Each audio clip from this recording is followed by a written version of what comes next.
Welcome to Real Talk, where I give real answers to real questions from real worship leaders. If you are a real worship leader with a real question and you want a real answer, head right here and submit it for a future episode. Got some good questions as always this week. Let's talk about it. I am the worship leader at our church. However, it seems like I am not, because I am, or should I say we are, being watched or overseen by our two elders who are also part of the praise and worship team. They are also the musicians and co-leaders in the team.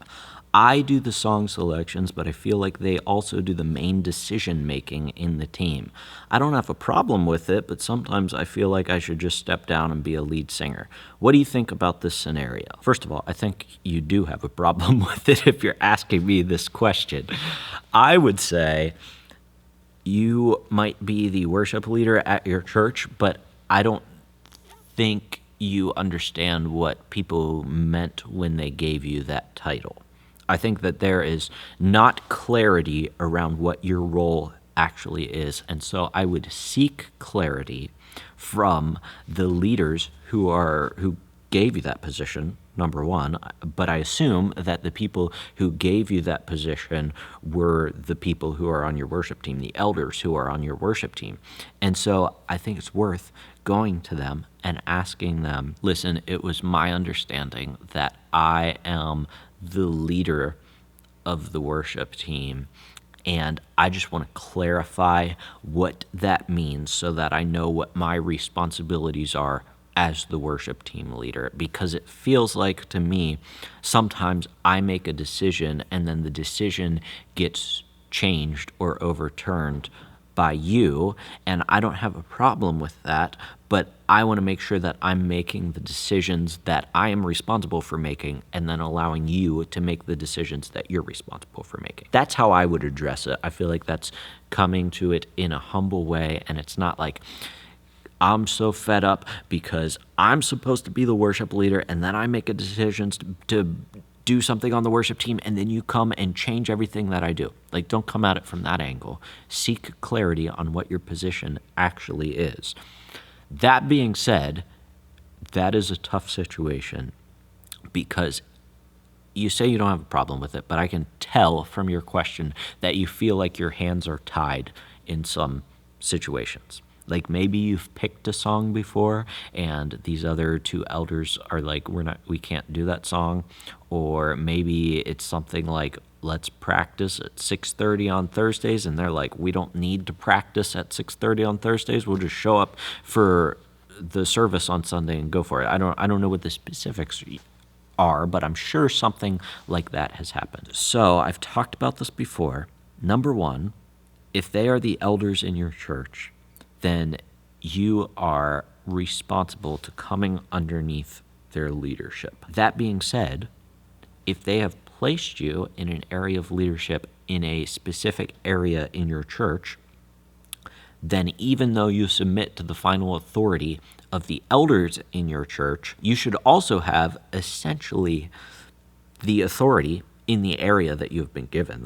That's good leadership, is not for the person at the top to dictate all of the decisions of the person underneath them, but for the person at the top to say, you are closer to the decision to the area that I've put you in charge of, so you make the decisions for there. And then the elders are there ultimately to make sure that the doctrine of your church is sound. And that probably doesn't involve when you are supposed to rehearse with your worship team. So all that being said, I think you need to seek clarity with these elders and come at it from a humble position, saying, I'm just confused about my role on the worship team as a worship team leader.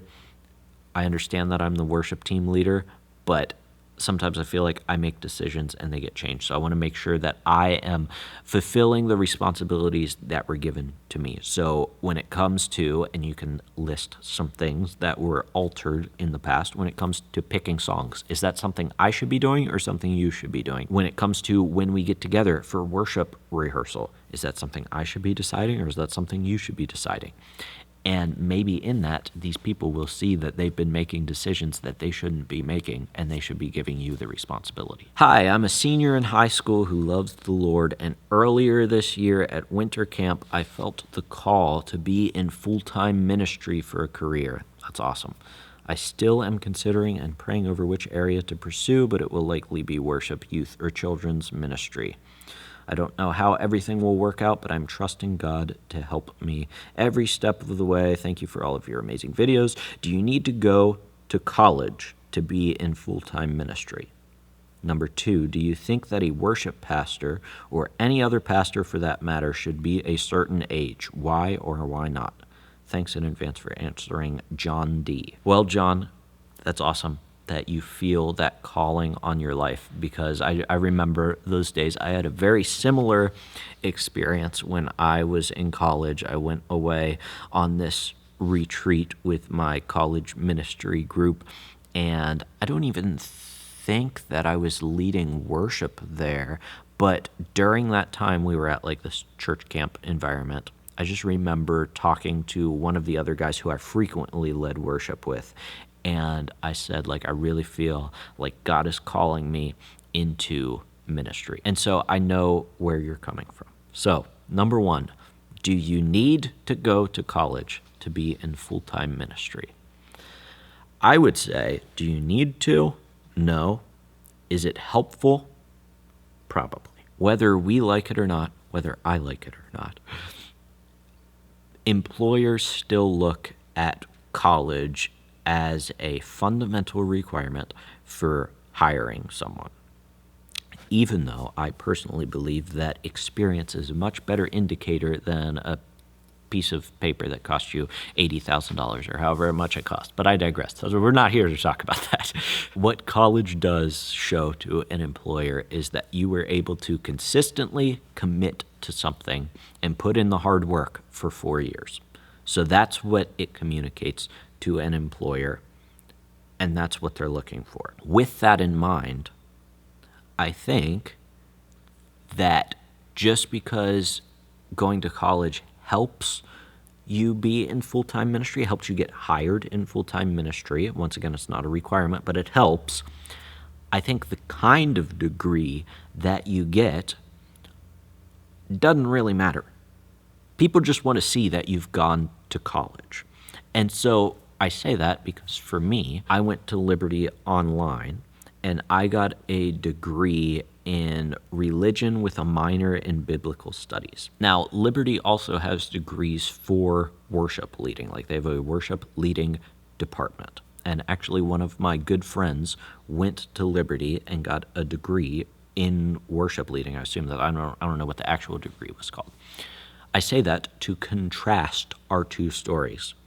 And our career stories are actually pretty similar, because an employer, a church in this case, if you ever look at their job posting online, it's like, we recommend that you have a bachelor's degree in, it never says worship leading, or it might say worship leading, or, and there's always a parentheses, or some other related field or something like that. And so what your employer is looking for, what a church is looking for, is just that you put in the work and could commit to something for 4 years. And so what I did was I went online, got an online degree.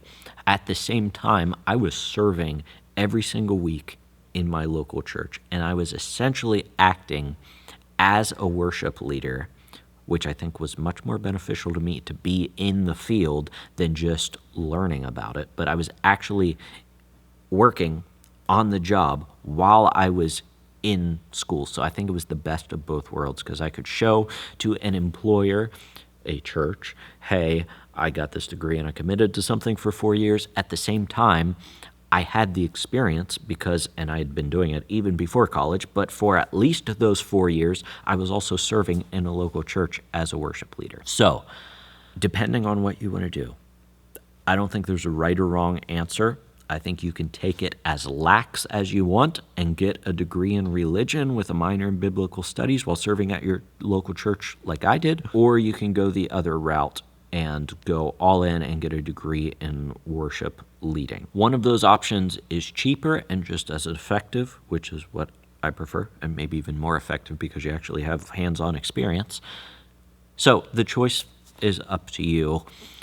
My final recommendation would be, yes, that it is good to have a college degree, not because it means anything other than that you were able to commit to something for 4 years, and that's what employers want to see. Your other question was, do you think that a worship pastor should be a certain age? Why or why not? And my answer is no. I don't think it matters what age you are, but if you're going to be hired by a church, they probably aren't going to hire an 18-year-old worship leader. That sounds unlikely to me. And so it's like, if I'm not going to be hired until I'm 21 or 22, what else am I going to do for 4 years while I wait for me to meet that age limit? I guess I'll go to college and get a college degree so that I have a better chance of being hired by a church. And I'm answering that question thinking about like the lower age limit because you're younger. So obviously I don't think there's a cap on how old you can be and be a worship leader either. But my point is, you can lead worship probably starting at, I started leading worship when I was like 14, like really leading worship, not just being on the worship team, maybe 16.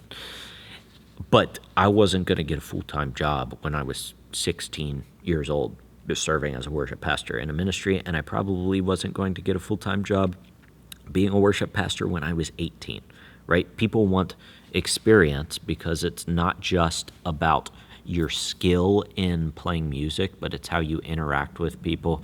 It is your maturity in life, especially if you're going to be a leader in the church. And I'm speaking specifically about getting hired for a staff position at a church. So I guess my answer to your question is there isn't an age limit for you to lead worship.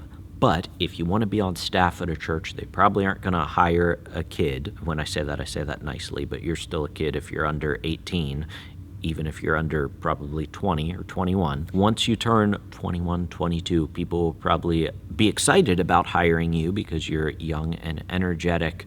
So what are you going to do for those 4 years?